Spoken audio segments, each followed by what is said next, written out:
안녕하세요. 자유교회 이진우 목사가 보내드리는 아침 묵상입니다. 오늘도 예수 그리스도의 향기를 내는 복된 하루가 되시길 바랍니다. 5월 19일 목요일 아침 묵상입니다. 오늘은 예루살렘에 들어가지 말라 하더라 라는 제목으로 사도행전 21장 4절로 6절의 말씀 묵상합니다. 제자들을 찾아 거기서 이래를 머물더니 그 제자들이 성령의 감동으로 바울더러 예루살렘에 들어가지 말라 하더라. 이 여러 날을 지낸 후 우리가 떠나갈새 그들이 다 그 처자와 함께 성문 밖까지 전송하거늘 우리가 바닷가에서 무릎을 꿇고 기도하고 서로 작별한 후 우리는 배에 오르고 그들은 집으로 돌아가니라. 오늘도 사도행전 묵상을 통해 복음의 증인으로 살아가시는 복된 하루 되시길 축복하며 목요일 아침 묵상 시작합니다. 바울은 밀레도에서 에베소 장로들과 작별하고는 바다라에 이르러서야 지중해를 횡단하여 베니게로 직행하는 배를 탈 수 있었습니다. 바울이 탄 배는 대략 일주일 동안 지중해를 횡단하고는 짐을 내리기 위해 두로에 잠시 정박하였습니다. 두로는 팔레스틴 지역에서는 당대 최고의 항구 도시였습니다. 다윗과 솔로몬 시대에는 두로의 왕이 이스라엘과 조약을 맺고 성전과 왕궁을 건축하는 데 필요한 백향목과 기술자들을 지원하기도 했습니다.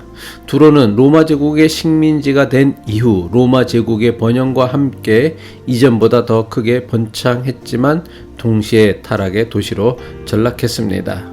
바울이 타고 온 배의 최종 도착지는 두로 남쪽에 있는 돌레마이라는 항구였습니다.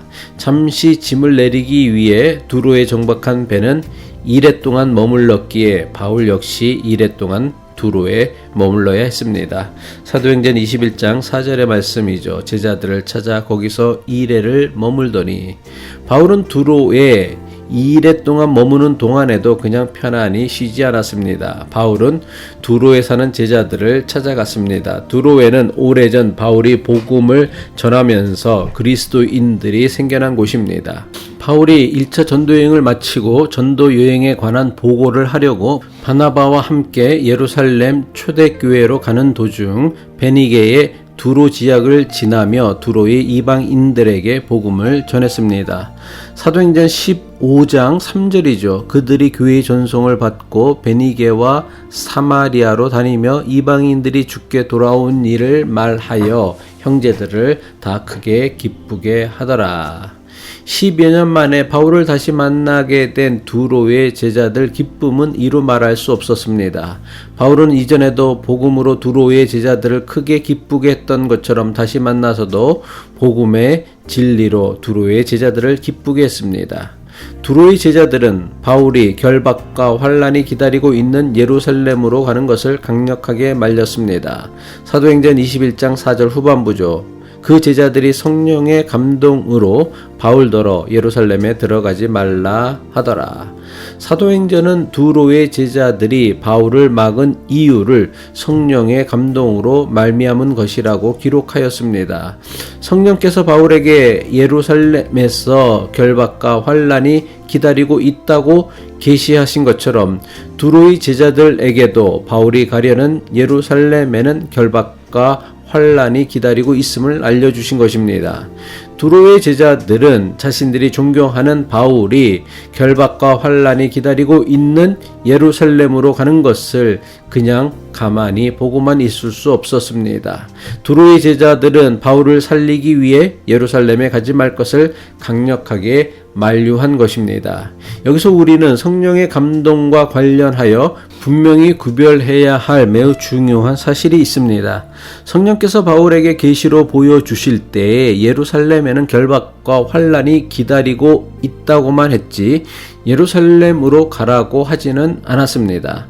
성령의 계시를 보고 예루살렘으로 향할 것을 결정하고 서둘러 예루살렘으로 향한 것은 전적으로 바울의 선택이며 의지였습니다. 마찬가지로 성령께서 두로의 제자들에게 주신 감동은 예루살렘을 향해 가는 바울을 막아서라는 것이 아닙니다.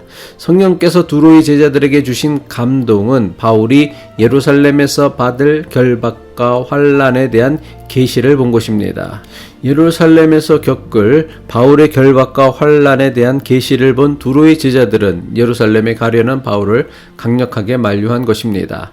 한마디로 예루살렘으로 가려는 바울을 강력하게 말렸던 것은 두로의 제자들의 선택이고 결정이었습니다. 이것은 오늘 우리에게 매우 중요한 영적 도전을 주는 말씀입니다. 성령께서 주시는 감동은 우리에게 선택과 결정을 강요하는 것이 아니라 우리가 바른 선택과 결정을 할 수 있도록 기회를 주신다는 것입니다. 하지만 두로의 제자들이 강력하게 만류한다고 해서 바울이 주님에게 받은 자신의 소명을 포기할 사람은 아니었습니다. 아마도 바울은 에베소 장로들 앞에서 고백했던 것처럼 두로의 제자들 앞에서도 자신의 굳은 결심을 분명하게 밝혔을 것입니다. 바로의 확고하고 결의에 찬 믿음의 선포 앞에서 두로의 제자들은 그 어떤 말로도 그가 가려는 길을 막을 수 없음을 알았습니다. 마침내 이래가 지나 배가 다시 출항하는 날이 되었습니다. 두로의 제자들은 바울과 그의 일행을 전송하기 위해 항구까지 따라 나섰습니다. 그런데 두로의 제자들만 바울과 일행을 전송하기 위해 항구까지 나선 것이 아니라 자신들의 아내와 자녀들도 함께 바울을 전송하기 위해 따라 나섰습니다. 사도행전 21장 5절은 이것에 대해서 이렇게 기록합니다. 이 여러 날을 지낸 후 우리가 떠나갈새 그들이 다 그 처자와 함께 성문 밖까지 전송하거늘 우리가 바닷가에서 무릎을 꿇어 기도하고. 사도행전은 두로의 제자들이 바울을 전송하는 자리에 그들의 처자들을 데리고 나왔음을 의도적으로 기록하였습니다. 그렇다면 두로의 제자들이 바울을 전송하기 위해 자신들의 처자들까지 데리고 나온 이유가 무엇 때문이었을까요? 두로의 제자들은 자신뿐만 아니라 모든 가족이 바울의 믿음을 본받아 살기를 원했기 때문일 것입니다. 예수 그리스도의 복음으로 이전과는 다른 새로운 삶을 사는 구원은 가족 대표로 한 사람만 받으면 가족 모두가 저절로 구원에 참여할 수 있는 것이 아닙니다. 누구도 다른 사람의 삶을 대신 살아줄 수 없는 것처럼 아무리 한 가족이라고 해도 각자의 삶은 자신의 선택과 결정에 달린 것입니다. 이것은 구원도 마찬가지입니다. 비록 당시 철저한 가부장 사회였다고 해도 집안의 가장이 예수 그리스도의 제자가 되었다고 해도 가족 모두가 저절로 구원에 동참하는 것은 아닙니다. 자기의 삶은 오롯이 자신이 살아야 하는 것처럼 새로운 생명을 가지고 살아가는 구원 역시 주님의 부르심에 대한 자신의 선택과 결정으로만 가능할 수 있음을 보여주는 것입니다. 기도하겠습니다. 오늘도 우리에게 말씀으로 계시하는 주님의 음성을 듣게 하옵소서. 우리가 들은 주님의 계시에 바른 선택과 결정을 할 수 있는 믿음과 용기 그리고 분별력을 우리에게 더하여 주옵소서. 아무리 계시의 말씀을 들어도 그 계시에 바르게 응답하지 않으면 아무런 소용도 없음을 깨닫게 하옵소서. 예수 그리스도의 이름으로 기도합니다.